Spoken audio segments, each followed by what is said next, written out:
wageze ikuzimu nagezeyo ngarutse usanga rero sinabasha kureba ndanatuye yarapfuye ntabwo utavuze cyane ntabwo ushobora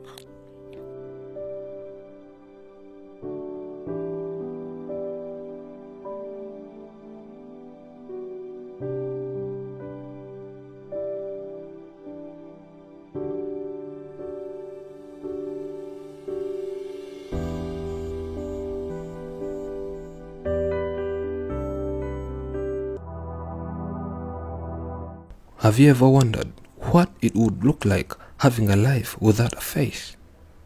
We found a woman living in one of the isolated villages, having no face, no eyes, no nose. She breathes from the mouth. She says she went to hell and came back. Meet our grandma Amina, who shocked the world. She goes by the name Amina. It requires maximum attention when listening to her due to the disability she was born with. She was born a year before the end of the Second World War. That was in 1944. It means she's a 76-year-old woman. She was born in this village, where she also spent the rest of her life.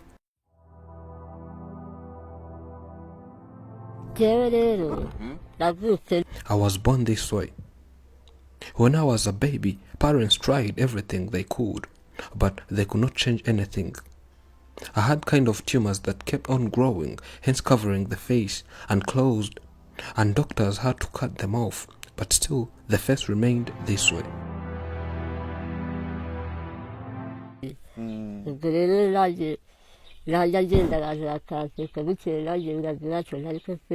By when I would be walking by, on the streets people would laugh at me.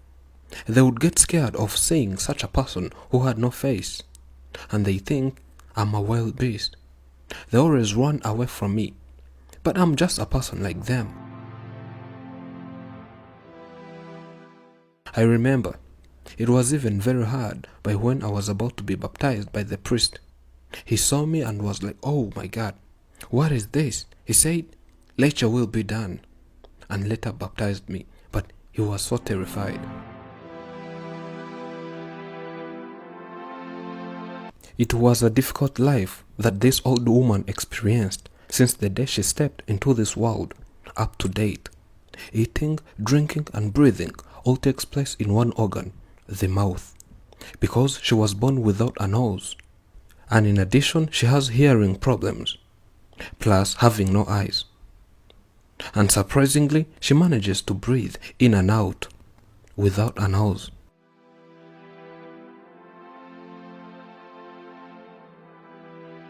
He who has a nose breathes from the nose and mouth, and I have no nose, so I breathe from the mouth.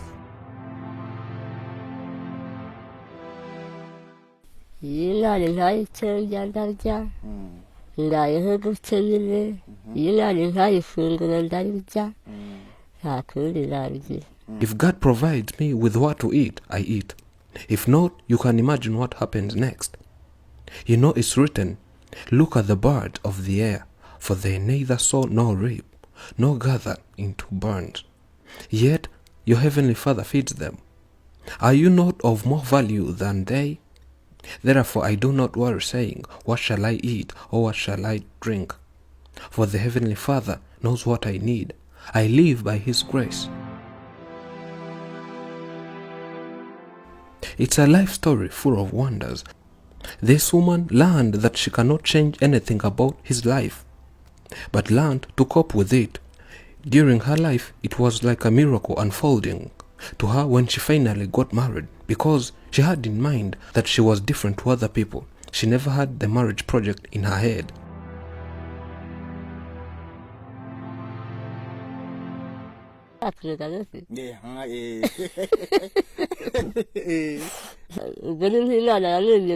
When I got married, I would not believe it was real.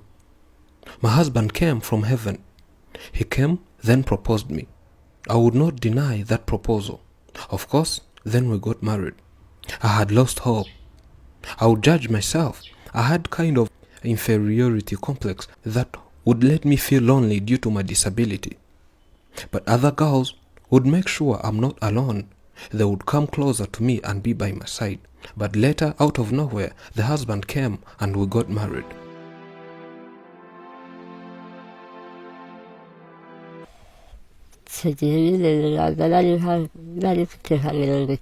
I had like 30 years by when I got married, and God blessed us with 2 children, but unfortunately, we got divorced and part ways with the husband. After some years, we got some misunderstandings between us that ended up separating me and him, hence going back home, and he married someone else.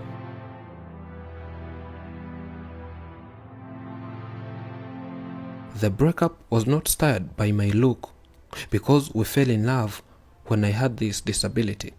There was lack of commitment that brought conflict and arguing, and we ended up parting ways.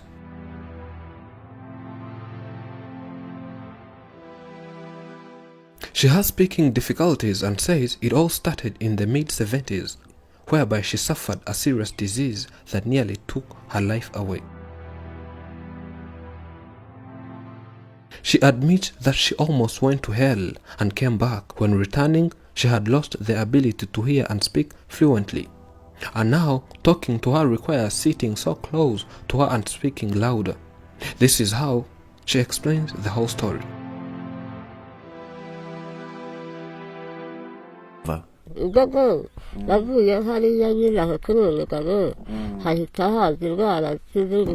After divorcing with the husband, I was caught by a terrible disease that folded my legs and had me faint for a couple of months. Only that God is the one who decides. This leg of mine became disabled from that day up to now. This disease took me deep down to hell, but God would not accept this, and He brought me back to life, back to reality. This woman is a Muslim. She believes in Allah and of course follows all pillars of Islam, and one of them is praying 5 times a day, which she can't resist to do. But when going to the mosque, it's not easy for her because she needs another person who holds the hand and guide her because she does not see. Here, she was showing us how she prepares herself to pray, and then prays.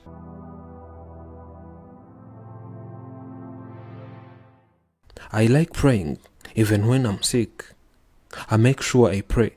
I think I must have forgotten to pray. Is it noon? Not yet, they replied. I don't see at all. I face difficulties when walking alone because I hit the walls and take some wrong turns. When I don't have someone holding my hand, I can't risk my life going somewhere without a caretaker. Even moving around here alone is a big mistake.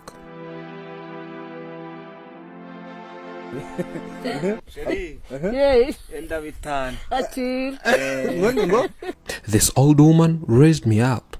She was very helpful to my entire life.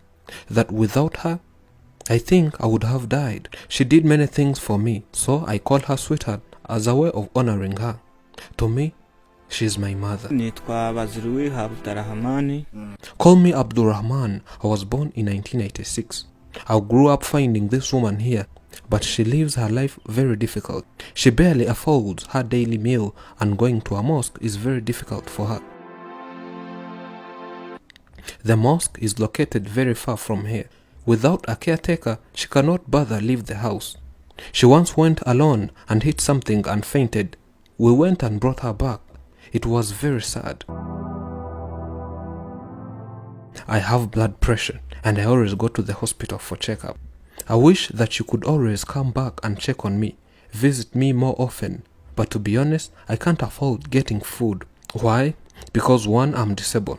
2, I'm very old. 3, I have no job. You can help me survive my remaining days. I usually eat bananas, rice and cassava. But whenever I'm lucky to have food, I cook and make sure my food is so soft that I can manage to chew. But most of the times, I spend days without having what to eat, and I need your support. The purpose of life is to be happy. It is to be useful, to be honorable, to be compassionate, and to have it make some differences that you lived and lived well. While we focus a lot on self-improvement, living a happy and fulfilling life includes being part of a close-knit community where you can share, help, and support other people. Thank you for watching. I'm Elijah. This is Afromax English. Remember to subscribe.